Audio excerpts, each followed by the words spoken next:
Hey friend, welcome to Guided by Faith. I'm your host, Jay Holland, and you are listening to a unique set of podcasts over a couple weeks span.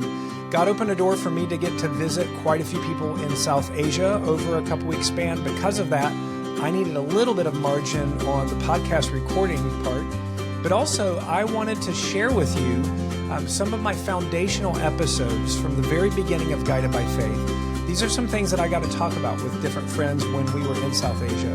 If you listened to them a year ago, I would love for you to listen to them again because they apply every bit as much as we talk about God's purpose and plan for your life, who you are, what your value is, what your identity is, and what God intends to do with you. So listen to this for the first time or listen again. If you're one of my friends from South Asia that I got to meet, it was great to connect with you, and I hope that we can continue to connect through Guided by Faith. Pray for your brothers and sisters around the world as we get to spend eternity together in a new heavens and new earth with every tribe, tongue, and nation. So enjoy this episode. I pray that it's a blessing to you today. All right, welcome back. I want to continue the discussion that we started yesterday on what you're here for. You're planned for God's pleasure. You are wired for worship. And over the next 4 days, I want to share with you 4 different pathways to worship that you will have an opportunity to experience over and over again. You will have an opportunity to opt into, truthfully, over and over again. And the first is, I think, actually my favorite. It's gratitude. Gratitude is a pathway to worship. Let me give you a truth that I share with my students. I share it with my family all the time. And it's this statement: what you feed will grow and what you starve will die. What you feed will grow and what you starve will die. And this is a truth that carries through in nearly every aspect of your life. You think in your diet, what you feed will grow. If you keep feeding yourself with junk food, with fatty food, then your belly's going to grow. If you feed yourself with just anger and bitterness and you're always living in comparison with the people around you, then your sense of injustice, your sense of victimhood, your sense of how everybody has it better than you is going to grow. If you starve these things, if you starve yourself of junk food, not of food altogether, but if you starve yourself of fatty food and junk food, then that belly fat's going to die. If you will starve yourself of entertaining and holding on to bitter thoughts, then that will also die. Your bitterness will start to die. You have to feed the right stuff, though.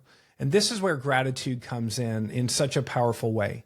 At every point in your life, you have an opportunity to focus on something that's good or something that's going wrong. And you can truthfully do this. And one of the ways that I know this is true is because over the course of my life, especially playing sports, I've injured my ankles with basketball over and over again. Now, I got to admit, when my ankles are going well, I don't give them a second thought. But as soon as they're going bad, man, I cannot stop obsessing about how I'm hurt and how I wish I was better and, what a raw deal I have. But I never stop and thank God for my working ankles. And if I think about that just in my body parts, I have hundreds and hundreds of body parts that work well that are objects of gratitude.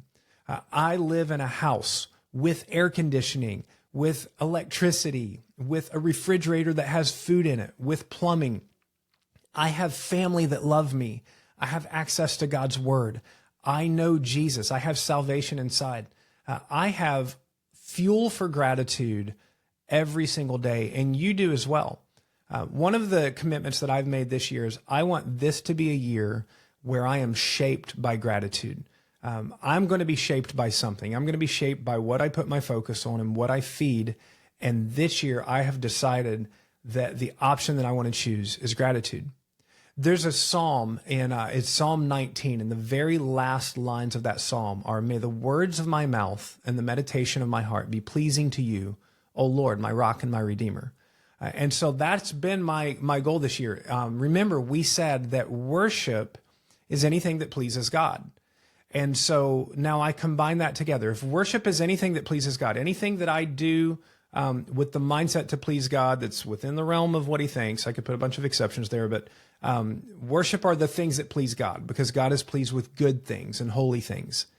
And the prayer is, may the words of my mouth please God. May the meditation of my heart please God.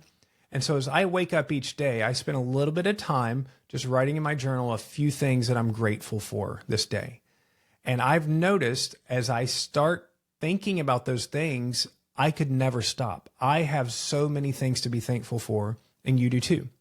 So today you're going to be shaped by something. Today you're going to be shaped by something that you put your focus on. And you can either put it on something that will make you angry, something that will make you anxious, or something that will make you grateful. And since you have a choice in the matter, my encouragement to you is to make today a day of worship. You were wired to worship. And so choose the pathway of gratitude as your worship to God today. Let's see how many things you can think up to be thankful for, and then begin to make that a habit a little bit every day. And you will find that God will shape your mind and your heart and your relationships, and it'll all get better. What you feed will grow. What you starve will die. Let's put that into practice today.